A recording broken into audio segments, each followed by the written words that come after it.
नमस्कार, तपाई हेर्दै हुनुहुन्छ नेपाल पोस्ट। म गोविन्द चपकाई। आज मिति विक्रमसम्म 2079 साल श्रावण 28 गते शनिबार, ईस्वीसम्म 2022 अगस्त 13 तारिक। विशेष गरी प्रतिनिधि सभा र प्रदेश सभाको निर्वाचनको मिति नजिकै सँगै विभिन्न दलका नेताहरू पार्टी प्रवेशसँगै दल दर्तामा लागि परेका छन्। अहिलेसम्म 33 दल दर्ता भइसकेका छन्। यो बारेमा सम्पूर्ण जानकारी, देश तथा विदेशका हेर्नै पर्ने महत्त्वपूर्ण खबर, स्वास्थ्य सम्बन्धी जानकारी, मौसमको अपडेट, खेल खबर सँगै आज दिनभरि कहाँ के हुँदैछ त सम्पूर्ण जानकारीहरू लिएर शुभ बिहानी सँगै उपस्थित भइसकेका छौं। कृपया समाचार समय अवधिसम्म हामी सँगै रहनुहोला। आउनुहोस् समाचार सुरु गरौं। आजका मुख्य शीर्षकहरूबाट। भक्तपुरमा मनाइयो गाई जात्रा। नियारीका राजपूतद्वारा राष्ट्रपति भवन अगाडि आत्मदाहको प्रयास, प्रहरीले जोगाएर अस्पताल पुर्याए। प्रदेश मन्त्री परिषद समावेशी नहुँदा नवनियुक्त मन्त्रीको शपथ रोकियो। कस्तो देशमा जन्मिएछु, यी पासपोर्ट बनाउन शास्ति पाउनेको प्रश्न। मिटर ब्याजी पीडितहरूसँग सरकारले थाल्यो वार्ता। ठमेलदेखि बसन्तपुरसम्म अल्पसंख्यक समलिङ्गीहरूको प्रदर्शन। मध्यपश्चिम विश्वविद्यालयको कागजात अख्तियारको नियन्त्रणमा। पूर्व प्रधानमन्त्री कोइरालाको 83औं जन्म जयन्ती मनाइयो। देश चरम राजनीतिक अवस्थामा जेलिएको रवि लामिछानेको भनाई। रेखा थापाले भेटिन् ओलीलाई, समसामयिक राजनीतिक विषयमा छलफल गरियो। विश्व प्रकाशको उम्मेदवारी झापा 1 कि काठमाडौँ 5 अझै पनि अन्यलमै। समुन्नत राष्ट्र निर्माणमा युवाहरूको महत्वपूर्ण भूमिका रहेको प्रधानमन्त्री देउवाको भनाई। मक्सिर 4 को निर्वाचनका लागि आयोगमा 33 दल दर्ता। देशलाई सुखी र समृद्ध बनाउने जिम्मा युवाको काँधमा आएको मन्त्री गहत राजको भनाई। कमल ओली दाङ निर्वाचन क्षेत्र नम्बर 3 बाट चुनाव लड्दै। कांग्रेसको चुनावी अभियान कार्यक्रम हेरफेर। झापा 5 मा रापरपामाथि निर्भर छ ओली गठबन्धनको भविष्य। कलाकार अनुपम विक्रम शाही कांग्रेसमा प्रवेश। माधव कुमार नेपाललाई कोरोना संक्रमण। एउटा म्यान पावरमा छापा मार्दा अर्कै म्यान पावरका कागजात भेटिए। 87 थान पासपोर्ट जफत गरियो। बालनको हातबाट फुत्कियो लौरो। जेलभित्रको सत्ता स्वार्थमा सिंहदरबार र बालुवटारकै संलग्नता। अस्मिता अधिकारीको स्वरमा ढल्केला सार्वजनिक गरियो। परदेशी 2 को रिलिज मिति पछि सर्यो, अब फागुन 5 मा आउने। विभिन्न स्थानमा डुबेर 3 जनाको मृत्यु। सुत्केरी भएको 11 दिनमा श्रीमान गुमाएकी राउतलाई आर्थिक सहयोग।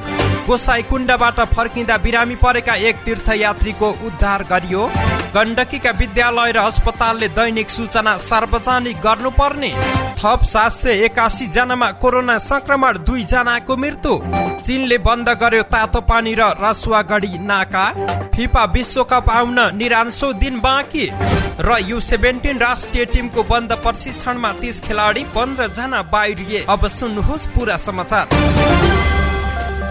हिजोबाट देशभर गाई जात्रा पर्व मनाइएको छ। विशेष गरी काठमाडौँ उपत्यकाका नेवार समुदायले मनाउने यो पर्व भाद्र कृष्ण प्रतिपदादेखि अष्टमीसम्म 8 दिनसम्म चल्ने गर्दछ। गाई जात्रामा 1 वर्षभित्र दिवंगत आफन्तको सम्झनामा गाईलाई बजार परिक्रमा गराउने गरिन्छ। मानिसलाई गाईका रूपमा सिंगारी आफ्नो इलाकामा परिक्रमा गराइने र उनीहरूलाई दूध, फलफूल, रोटी, चिउरा, दहीका साथै अन्न र द्रव्य दान गर्ने परम्परा पनि रहेको छ। मल्लकालमा छोराको निधन भएपछि शोकमा डुबेकी रानीलाई सान्त्वना दिन राजा प्रताप मल्लले सन्तान गुमाएका परिवारले गाई जात्रा निकाल्ने परम्परा बसाएको मान्ने गरिन्छ। न्याय माग्दै आमरण अनसनमा रहेकी नियारीका राजपूतले राष्ट्रपति भवन शीतल निवास अगाडि आफैलाई जलाउन खोजेपछि प्रहरीले रोकेर अस्पताल लगेको छ। अनसनमा बसेकी व्यक्ति राष्ट्रपति भवन शीतल निवास अगाडि निषेधित क्षेत्रमा पुगेपछि रोकेर उनलाई शिक्षण अस्पताल महाराजगंज लगिएको महानगरीय प्रहरी परिसरका प्रवक्ता एवं प्रहरी उपरीक्षक दिनेश मैनालीले जानकारी दिनुभयो। शीतल निवास अगाडि पुगेकी निहारिकाले शरीरमा पेट्रोल छर्किएर आफैलाई आगो लगाउन खोज्दा प्रहरीले रोकेर पक्राउ गरेको थियो। प्रवक्ता मैनालीले भने पक्राउ गरेको नभई निषेधित क्षेत्र तोड्न खोज्ने व्यक्तिलाई रोकेर अस्पताल लगेको उहाँले बताउनु भयो। नियारिकाले गएको 20 गतेदेखि आमरण अनसन सुरु गर्नु भएको हो। बसन्तपुर डबलीमा अनसन बसिरहेकी नियारिकाले आफ्नो मागको सुनवाई नभएको भन्दै आत्मदाहको प्रयास गरेको उहाँका सहयोगीहरूले बताएका छन्। कर्णाली प्रदेश सरकारका नवनियुक्त उद्योग पर्यटन वन तथा वातावरण मन्त्री वीरबहादुर शाहीको शपथ रोकिएको छ। मुख्यमन्त्री जीवन बहादुर शाहीले बिहिबार नेपालको संविधानको धारा 168, 990 बमोजिम नेकपा माओवादी केन्द्रका प्रदेशसभा सदस्य शाहीलाई मन्त्री पदमा नियुक्त गरेका थिए। प्रदेश प्रमुख कार्यालयका निमित्त सचिव भीमराज थानीले अदालतको पत्रले तत्काल शपथ कार्यक्रम रोकिएको जानकारी दिएका हुन्। चरको घाम थामी नसक्नु मानिसको हुल। काठमाडौँको त्रिपुरेश्वर स्थित राजधानी विभागमा पासपोर्ट वितरण गर्ने गेटको लाइनमा उभिरहेकी थिइन् सप्तरीकी ज्योति शाह। 34 दिनमा यी पासपोर्ट हात पार्न लागेकी उनी निकै हर्षित देखिन्थिन्। भन्छिन जिल्लामा यी पासपोर्ट 3 महिना लाग्छ, विभाग आएपछि छिटो बन्छ भन्ने सुनेको थियो। काठमाडौँ आएको 34 दिनपछि बल्ल बल्ल पासपोर्ट बन्यो। यी पासपोर्ट हात पर्ने बित्तिकै मलेसियाको लागि भिसा लगाउन मेन पावर जाने हतारीमा रहेकी थिइन्। भन्छिन कमाउने बुवा मात्रै हुनुहुन्छ, दुर्घटनाले अहिले बिस्तारामा थलिनु भएको छ। भाइ बहिनी सानै छन्, घरको अवस्था नाजुक छ, त्यसैले विदेश जान लागेको। उनको सपना मलेसिया जाने अनि बुवाको उपचार र घर खर्च जुटाउने रहेको छ। जुनसुकै सपना पूरा गर्नका लागि विदेश जाने भए पनि त्यसका लागि पासपोर्ट बनाउनु सोचे जति सजिलो छैन। अनलाइन फारम भर्न मुस्किल, भरे पनि नम्बर पाउन उत्तिकै सकस। नम्बर आएपछि फोटो खिचाउन 8 घण्टासम्म लाइन बस्नु पर्ने। गर्मीले 1-2 जना साथी त लाइनमै बेहोस भएको ज्योतिले जानकारी दिएन्। उनले यी पासपोर्टको अनलाइन फारम भरेको 1 महिनापछि मात्रै फोटो खिचाउने र विवरण बुझाउने पालो पाएकी थिइन्। आफूलाई यी पासपोर्ट बनाउन साह्रै कष्ट बेहोरेको बताउँदै ज्योतिले भनिन्, अड्कलेको दिन र खर्चले नपुग्ने रहेछ। गेस्ट हाउसको बसाइले आफूलाई धेरै गाह्रो बनाएको पनि ज्योतिले बताएकी छिन्। सरकारले मिटर ब्याजी सुदखोरबाट पीडितहरूसँग वार्ता सुरु गरेको छ। मिटर ब्याजी अपराध नियन्त्रणका लागि गठन भएको कार्यदलले नवलपरासीका विभिन्न स्थानीय तहका पीडितहरूसँग सिंहदरबार स्थित गृह मन्त्रालयमा वार्ता सुरु गरेको हो। यो समाचार तयार गर्दै गर्दाको समय अवधिसम्म हिजो शुक्रबार बिहान गृह मन्त्री बालकृष्ण खाँडले मन्त्री स्तरीय निर्णयबाट सहसचिव भीष्म भूषालको संयोजकत्वमा 6 सदस्यीय कार्यदल गठन गरेका थिए। संयोजक भूषालका अनुसार त्यसपछि मिटर ब्याजी पीडित संघर्ष समितिका अध्यक्ष रामसुरत गुप्ता सहित 7 जनाको टोलीसँग वार्ता भएको हो। संयोजक भूषालले छिट्टै नै पीडितहरूको समस्या समाधान हुने र उनीहरूको आन्दोलन रोकिने बताए। उनले भने, अहिले हामीले पीडितका कुरा सुनिरहेका छौं, सरकारले कार्यदललाई जिम्मा दिएको छ, उहाँहरूका कुरा सुनेर छिटो भन्दा छिटो समस्या समाधान गर्ने पनि उनले प्रतिबद्धता जनाएका हुन्। हिजो शुक्रबार अल्पसंख्यक समलिङ्गीहरूले ठमेलदेखि बसन्तपुरसम्म प्रदर्शन गरेका छन्। गाई जात्राको अवसरमा उनीहरूले प्रदर्शन गरेका हुन्। सुरुमा ठमेल स्थित कर्मचारी सञ्चय कोष भवन अघि भेला भएका उनीहरू विभिन्न वेशभूषामा सजिएका थिए। सन् 2020 मा कोरोना महामारी सुरु भएपछि बन्द भएको गाई जात्रा प्रदर्शन यो वर्ष भने समलिङ्गीहरूले भौतिक उपस्थितिमै मनाएका हुन्।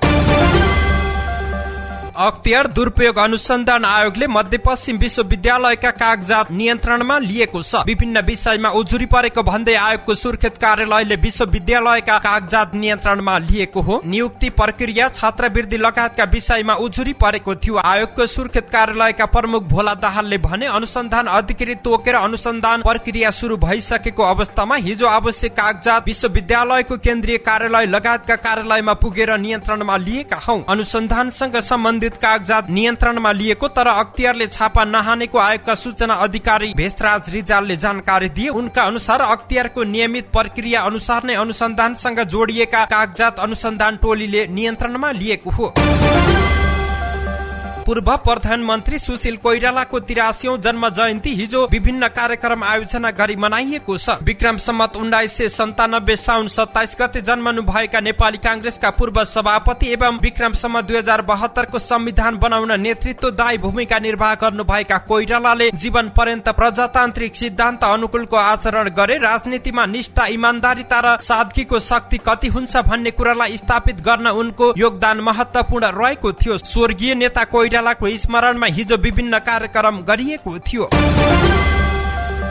राष्ट्रिय स्वतन्त्र पार्टीका सभापति रवि लामिछानेले देश चरम राजनीतिक अवस्थामा जेलिएको बताएका छन्। हिजो शुक्रबार हेटौडामा आयोजित राष्ट्रिय स्वतन्त्र पार्टीको बागमती प्रदेश भेलालाई सम्बोधन गर्दै उनले सानो कामदेखि ठूलो काम राजनीतिक दलको आडमा मात्र गर्न सकिने बताएका हुन्। उनले पछिल्ला दिनहरूमा राजनीतिक अस्थिरताको कारण डाक्टरले बिरामी जाँच गर्दा पनि कुन दल वा पार्टीको हो भनेर जाँच गर्ने दिन आउन सक्ने बताएका छन्। सभापति लामिछानेले जनतालाई विभिन्न झुटा आश्वासन देखाएर जनताको पसिना पसिनाको पैसा उठाएर खानेहरूको खाता खोलेर हिसाब गर्नुपर्ने समय आएको पनि बताएका छन्। उनले मकवानपुरमा सुरुङ मार्गको झुटा आश्वासन देखाएर पैसा खानेहरू र उद्योग कल कारखाना बन्द गर्नेहरूका खाता खोलेर हिसाब निकाल्ने समय आएको पनि उनले बताएका हुन्। उनले राम्रो कपडा बन्ने हेटौडा कपडा उद्योग कसले बन्द गर्यो भन्ने प्रश्न गर्दै त्यसको हिसाब खोज्नु पर्ने बताए। उनले राम्रो लुगा लगाउँछु भन्दा बजारभर खोज्दा पनि नपाइने स्थिति बनेको र त्यसको हिसाब आफूहरूले गरेरै छाड्ने पनि दाबी गरेका छन्।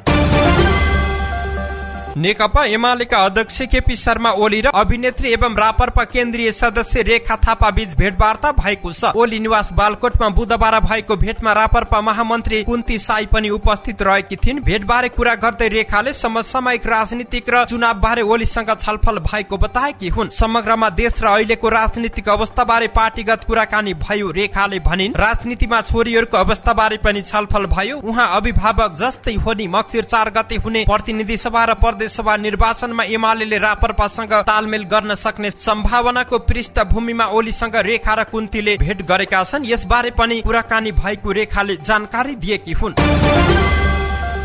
नेपाली कांग्रेसका महामन्त्री विश्वप्रकाश शर्माले आगामी प्रतिनिधि सभा निर्वाचनमा झापा 1 वा काठमाडौँ 1 मध्ये एउटा क्षेत्रबाट उम्मेदवारी दिने भएका छन्। झापा 1 मा अघिल्लो पटक माओवादी केन्द्रमा राम कार्की निर्वाचित भएका थिए। शर्माले झापा 1 नै रोजे भनी कार्कीलाई अन्य क्षेत्र गठबन्धनले छुट्याउने तयारी गरिरहेको छ। कांग्रेस महामन्त्री नै त्यस क्षेत्रबाट उठ्छु भन्नुभयो भने राम कार्कीलाई अर्को क्षेत्र छुट्याउने तयारी भएको छ। कांग्रेसका एक शीर्ष तहका नेताले भने राम कार्कीलाई रामेछापको चर्चा पनि भएको छ। शर्माले अन्यत्र रोजे भने त्यहाँ गठबन्धनबाट अर्को उम्मेदवारी बन्ने छन्। प्रधानमन्त्री शेरबहादुर देउवाले समुन्नत राष्ट्र निर्माणमा युवाहरूको महत्वपूर्ण भूमिका हुने बताएका छन्। हिजो शुक्रबार राष्ट्रिय युवा परिषदले अन्तर्राष्ट्रिय युवा दिवसका अवसरमा गरेको एक कार्यक्रमलाई सम्बोधन गर्दै प्रधानमन्त्री देउवाले सरकारले पनि युवा उद्यमशीलतालाई प्राथमिकता दिने बताएका हुन्। प्रधानमन्त्री देउवाले पछिल्लो समय अन्तर्पुस्ता सिप हस्तान्तरणको चुनौती रहे पनि त्यसलाई अवसरका रूपमा लिँदै अघि बढ्नुपर्ने बताए। त्यस्तै उनले युवाहरूलाई जीवन उपयोगी सिप सिकाई स्वदेशकै माटोमा जीविकोपार्जनको अवसर दिन पर्ने पनि बताएका छन्। आगामी मक्सिर 4 गतेका लागि तय भएको प्रतिनिधि सभा र प्रदेश सभा निर्वाचनका लागि 33 राजनीतिक दल दर्ता भएका छन्। हिजो शुक्रबार 5 बजेसम्म यो संख्यामा दल दर्ता भएको आयोगका प्रवक्ता शालिग्राम शर्मा पौड्यालले जानकारी दिए। आगामी साउन 31 गतेसम्मका लागि दल दर्ताको समय तोकिएको छ। मुख्य राजनीतिक दल मध्ये नेकपा एमाले निर्वाचन प्रयोजनका लागि आयोगमा दर्ता भइसकेको छ भने कांग्रेस माओवादी केन्द्र लगायतका दल दर्ता हुन बाँकी रहेका छन्। दल दर्ताका लागि आयोगमा राजनीतिक पार्टीको लेखा परीक्षण प्रतिवेदन, निर्वाचन आयोगमा यसअघि भएको दर्ता नम्बर, पार्टीको महाधिवेशनको माइन्युट लगायतका कागजात पेश गर्नुपर्ने नियम रहेको छ। युवा तथा खेलकुद मन्त्री महेश्वर जङ गहतराजले देशलाई सुखी र समृद्ध बनाउन विकासको गतिलाई बढाउन आवश्यक रहेको बताउनु भएको छ। हिजो शुक्रबार अन्तर्राष्ट्रिय युवा दिवसको अवसरमा युवा परिषदको कार्यक्रममा बोल्दै मन्त्री गहतराजले देशलाई सुखी र समृद्ध बनाउने जिम्मा युवाको काँधमा आएको बताउनु भएको छ। उहाँले अहिलेका युवाले राजनीतिक प्रतिवेदनको आन्दोलनका लागि रगत बगाउनु पर्ने अवस्था नभएको पनि दाबी गर्नुभयो। अब युवाको जिम्मेवारी र दायित्व देशको विकास गरेर समृद्धि बनाउनु पर्ने उहाँको भनाइ रहेको छ। उहाँले भन्नुभयो देशलाई सुखी र समृद्धि विकासको गतितिर दिशा दिने नयाँ अभिभार युवाको काँधमा रहेको छ। असल नियतका साथ देशलाई विश्व सामु समृद्ध राष्ट्रका रूपमा अगाडि बढाउनु पर्ने दायित्व हाम्रो अगाडि रहेको छ। मन्त्री गहतराजले युवाले देशलाई समृद्ध बनाउने अभिभार बोक्नु पर्ने र अघिल्लो नेतृत्वलाई गाली गर्न नहुने पनि बताउनु भयो। अघिल्लो नेतृत्वले स्थापित गरेको प्रणालीलाई गर्व गर्दै युवाले समृद्धिको चरण पार गर्नुपर्ने उहाँको भनाइ रहेको छ। नेकपा एमालेकी नेत्री कोमल ओलीले दाङ निर्वाचन क्षेत्र नम्बर 3 बाट संघीय संसद पदका लागि लड्ने बताएकी छिन्। मक्सिर 4 गते तोकिएको निर्वाचनमा आफू निर्वाचन क्षेत्र नम्बर 3 बाट चुनाव लड्ने बारे अध्यक्ष केपी शर्मा ओली र महासचिव शंकर पोखरेलसँग कुरा राखिसकेको उनले जानकारी दिइन्। मैले अध्यक्षज्यू र महासचिवज्यूलाई आफ्नो कुरा राखेकी छु। ओलीले भनिन् उहाँहरूले हेरौँला बुझौँला भन्नु भएको छ। टिकटको सवालमा महासचिव पोखरेलको बढी भूमिका रहने हुँदा आफूले टिकट पाउने पूर्व राष्ट्रिय सभा सदस्य समेत रहेकी ओलीले विश्वास व्यक्त गरेकी हुन्। मैले टिकट पाउँछु पनि र जित्छु पनि उनले भनिन्। पार्टीले महिलालाई त्यत्तिकै सम्मान गर्नेछ भन्ने मलाई विश्वास लागेको छ। यो निर्वाचन क्षेत्रमा तुलसीपुरका पूर्व मेयर घनश्याम पाण्डेको नाम पनि एमालेबाट चर्चामा रहेको छ। त्यस्तै नेपाली कांग्रेसका नेता तथा पूर्व सिंचाई मन्त्री दीपक गिरीले पनि यही निर्वाचन क्षेत्रबाट निर्वाचन लड्ने तयारी गरिरहेको चर्चा रहेको छ। नेता गिरीले त्यसको तयारी धेरै पहिलेदेखि नै गर्दै आएको उनी निकट स्रोतले बताएको छ।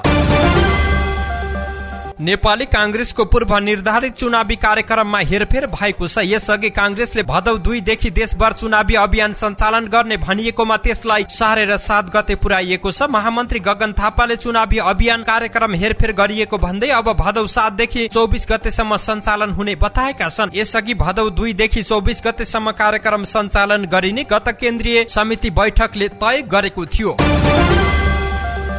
झापाको दमक नगरपालिकाका मेयर राम थापा केही दिन यता एउटा प्रश्नसँग निरन्तर जुधिरहेका छन्। आउँदो चुनावमा कसलाई सहयोग गर्नुहुन्छ, एमालेलाई कि सत्ता गठबन्धनलाई भन्ने प्रश्नमा अचेल मलाई धेरैले यही प्रश्न गर्नुहुन्छ, तपाईले पनि उही प्रश्न अघि सारेपछि भन्दै थापाले भने व्यक्तिगत कुरा गर्नुहुन्छ भने म त सत्ता गठबन्धनसँगै मिलेर अघि जान पाए हुन्थ्यो भन्ने मासु पार्टीले निर्णय गरि नसकेका कारण अहिले खुलेर बोल्ने अवस्था रहेको छैन। आफूलाई दमक नगरपालिकाको मेयर पदमा विजय तुल्याउन सकाएका दल सँगै मिलेर चुनावमा जान पाए सहज हुने उनको भनाइ रहेको छ। दमकको मेयर बन्न उनलाई सघाएका नेपाली कांग्रेस, नेकपा माओवादी केन्द्र, नेकपा एकीकृत समाजवादी, जनता समाजवादी लगायत दलहरूले आगामी मक्सिर 4 मा हुने निर्वाचनमा गठबन्धन गर्ने निर्णय गरेका छन्। थापाको दल राष्ट्रिय प्रजातन्त्र पार्टी रापरपा भने अहिलेसम्म एमालेसँग तालमेल गर्ने कि सत्ता गठबन्धनसँग भन्नेमा अन्यलमा परेको छ। दमक प्रतिनिधि सभाका लागि झापाको निर्वाचन क्षेत्र नम्बर 5 मा पर्छ। यो एमाले अध्यक्ष केपी शर्मा ओलीको निर्वाचन क्षेत्र पनि हो।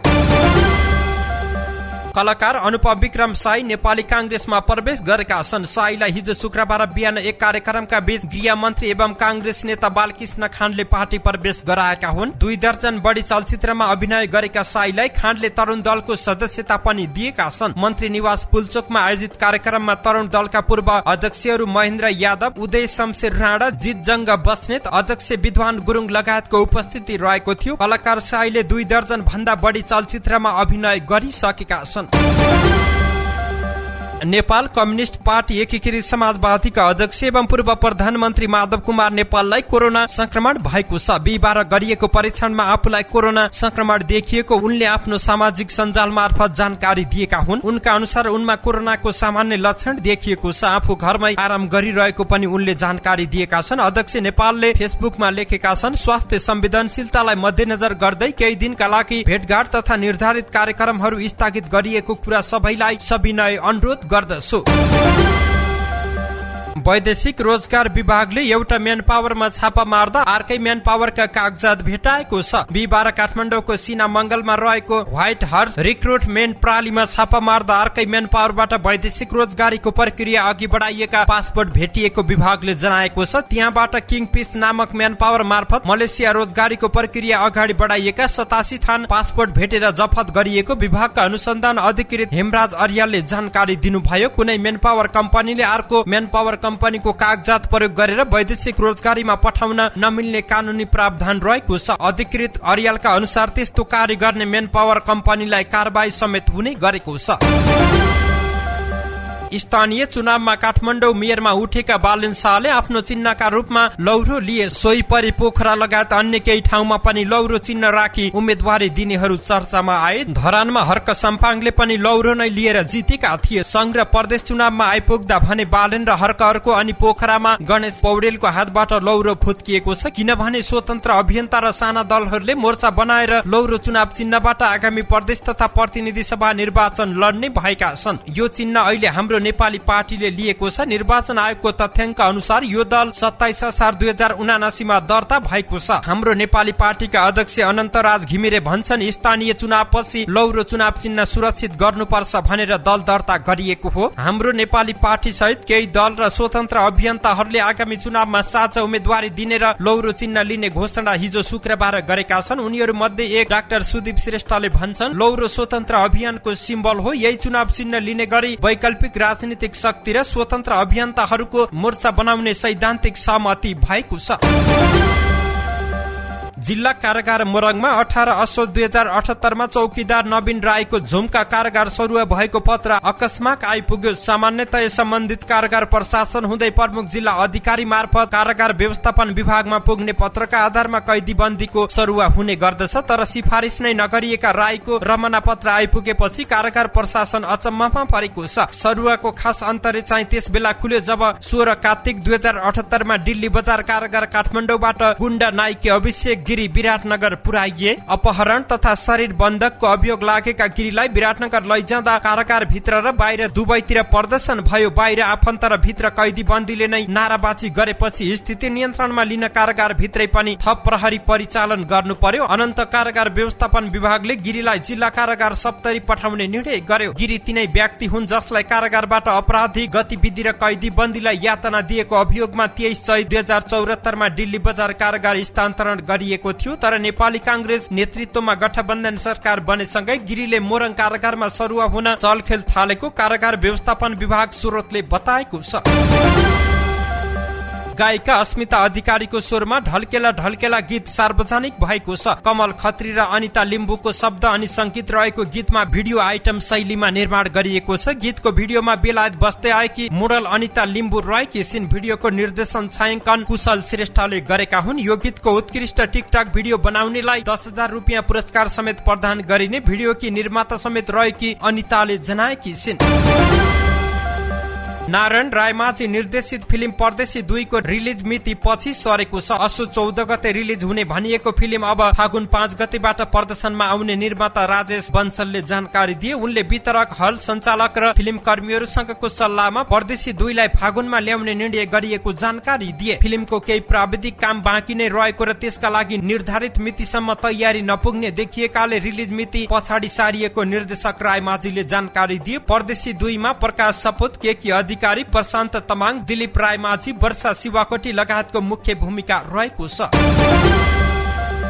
सप्तरी, पाल्पा र ताप्लेजुङमा डुबेर 3 जनाको मृत्यु भएको छ। सप्तरीको बोदेवर्साई नगरपालिका 8 काचन स्थित पोखरीमा डुबेर सोही ठाउँ बस्ने 6 वर्षीय नन्दनी कुमारी दासको बिहिबार मृत्यु भएको छ। नुहाउने क्रममा डुबेर अशक्त भएकी उनको शत्रुधन अस्पताल बोदेवर्साईमा उपचारको क्रममा मृत्यु भएको हो। पाल्पाको रैनादेवी छहरा गाउँपालिका 1 साउने स्थित डमराई पोखरीमा डुबेर सोही ठाउँ मामा घर आएका गुल्मी छत्रकोट गाउँपालिका 3 चोइका घर भएका 14 वर्षीय मनोज रेग्मीको बिहिबार मृत्यु भएको छ। पोखरीमा पौडी खेल्ने क्रममा डुबेर अशक्त भएका उनको मिसन अस्पताल पाल्पामा उपचारको क्रममा मृत्यु भएको हो। यसै गरी ताप्लेजुङको पाथीभरा याङबरङ गाउँपालिका 4 डुम्रिसे स्थित शिवानी हाइड्रो पावरको ड्याममा पौडी खेल्ने क्रममा डुबेर सोही ठाउँ बस्ने 21 वर्षीय रोशन तमाङको बिहिबार दिउँसो मृत्यु भएको छ। जिल्लाको रौतमाई गाउँपालिका 4 की भेषकुमारी राउतलाई एक युवाले 30,000 रुपियाँ सहयोग गरेका छन्। सुत्केरी भएको 11 दिनमा श्रीमान गुमाएकी उनलाई हाल जापान बस्दै आएका मेघराज थापाले अन्नपूर्ण कर्मी भरत खड्का मार्फत सहयोग गरेका हुन्। श्रीमानको मृत्युपछि 2 छाक टार्न समेत मुस्किल परेपछि सहयोगको याचना मागिरहेकी थिइन्। 2 जुम्लिया बच्चाको पालन पोषणका लागि सहयोग गरेको थापाले जानकारी दिए। सुत्केरी स्याहार सुसार पोषणयुक्त खानेकुरामा सहजता होस् भन्ने हेतुले सहयोग गरेको थापाले बताए। उनले भने यस अघि एक छोरा र एक छोरी पनि सानै रहेका छन्। त्यसमाथि 2 जुम्लिया छोरा पनि जन्मिए। कमाउने श्रीमानको मृत्युपछि 2 छाक टार्न समेत मुस्किल देखेपछि उनले सहयोग गरेका हुन्। सुत्केरी अवस्थामा 2 बच्चालाई पोसिलो खानेकुरा समेत खुवाउने सामर्थ्य नरहेपछि संघ संस्थासँग सहयोग मागेको उनले जानकारी दिएकी छिन्।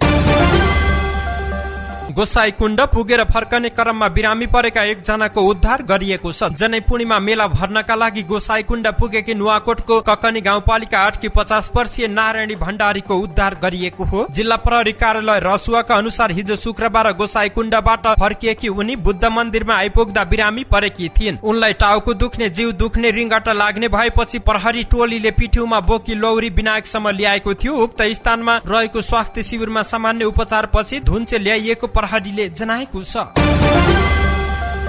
गण्डकीका विद्यालय र अस्पतालले दैनिक सूचना प्रकाशन गर्नुपर्ने भएको छ। विद्यालय र अस्पतालले दिने सेवा सुविधादेखि शिक्षक, डाक्टर लगायत कर्मचारीको उपस्थिति अनुपस्थिति भएमा कारण सहित सूचना प्रकाशन गर्नुपर्ने भएको हो। गण्डकी प्रदेश सभाले बिहिबार पारित गरेको सूचनाको हक प्रचलन गराउने सम्बन्धी विधेयकमा उक्त व्यवस्था गरिएको छ। विधेयकमा गण्डकीका सामुदायिक र निजी विद्यालयले शिक्षक तथा कर्मचारीका दरबन्दी संख्या, कार्यरत शिक्षकको योग्यता, अनुपस्थित हुनुको कारण, विद्यालयको आर्थिक स्रोत, निजी विद्यालयले दिने छात्रवृत्ति लगायत सार्वजनिक गर्नुपर्ने उल्लेख गरिएको छ। निजी विद्यालयले लिने शुल्क, शिक्षकका शैक्षिक योग्यता, छात्रवृत्ति पाएका विद्यार्थीका विवरण लगायतका विवरण पनि सार्वजनिक गर्नुपर्ने विधेयकमा उल्लेख रहेको छ। पछिल्लो 24 घण्टामा थप 781 जनामा कोरोना संक्रमण पुष्टि भएको छ भने 2 जनाको मृत्यु भएको छ। स्वास्थ्य तथा जनसंख्या मन्त्रालयका अनुसार 4712 जनाको परीक्षणमा 781 जनामा संक्रमण पुष्टि भएको हो। 2219 जनाको पीसीआर परीक्षण गर्दा 419 जना र 2422 जनाको एन्टिजेन परीक्षण गर्दा 362 जनामा संक्रमण देखिएको मन्त्रालयको भनाइ रहेको छ। यो सँगै कोरोना भाइरसको सक्रिय संक्रमितको संख्या 5775 पुगेको छ। पछिल्लो 24 घण्टामा 511 जना संक्रमण मुक्त भएका छन्।